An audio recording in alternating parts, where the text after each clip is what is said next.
ಅವು ಪ್ರಾಣಿಗಳು, ನಾವು ಮನುಷ್ಯರು. ಒಳ್ಳೇದು ಯಾವುದು ಕೆಟ್ಟದ್ದು ಯಾವುದು ಅಂತ ತಿಳ್ಕೊಳ್ಳೋದಿಕ್ಕೆ ಆ ದೇವರು ನಮಗೆ ಬುದ್ಧಿಶಕ್ತಿ ಕೊಟ್ಟಿದ್ದಾನೆ. ಯಾವತ್ತು ಮೋಸ ಮಾಡಬಾರ್ದು, ಸುಳ್ಳು ಹೇಳಬಾರ್ದು. ಅಮ್ಮ ಅಮ್ಮ ಅಮ್ಮ, ನನ್ನ ಅಪ್ಪ ರಂಗಿ ಜೊತೆ ಕೊಟ್ಟಿಯಲ್ಲಿ ಕಬಡ್ಡಿ ಆಟ ಆಡ್ತಿದ್ರಮ್ಮ.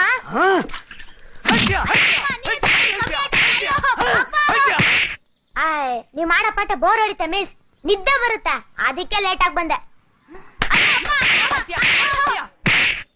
ರಂಗಣ್ಣ, ನೆನ್ನೆ ತಾನ ರಾಜನ ಹತ್ರ ಹೇಳ್ತಿದ್ದಲ್ಲ, ಈ ತೊಟ್ಟಿ ನನ್ ಮಗ ಸಿಗ್ಲಿ ಆಕನ್ ಕತ್ರಸಾಕ್ತೀನಿ ಅಂತ. ಸಿಕ್ಕಿದನಲ್ಲ, ನಾಳೆ ತದ್ಕೋ. ಬನ್ನಿ ಡಾಕ್ಟ್ರೆ, ಬನ್ನಿ. ಅಪ್ಪ, ಇವನೇ ತಾನಪ್ಪ ನೀನ್ ಹೇಳ್ತಿದ್ದು ಕೆಂಪ್ ನೀರ್ ಕೊಟ್ಟು 50 ರೂಪಾಯಿ ಸುಳ್ಗಮ್ಮಳ ಬೋಳಿ ಮಗ ಅಂತ. ನನ್ ಮಕ್ಕಳ್ರ, ನಿಜ ಹೇಳಿ ಅಂತೀರಾ? ನಿಜ ಹೇಳಿದ್ರೆ ಹೊಡಿತೀರಾ?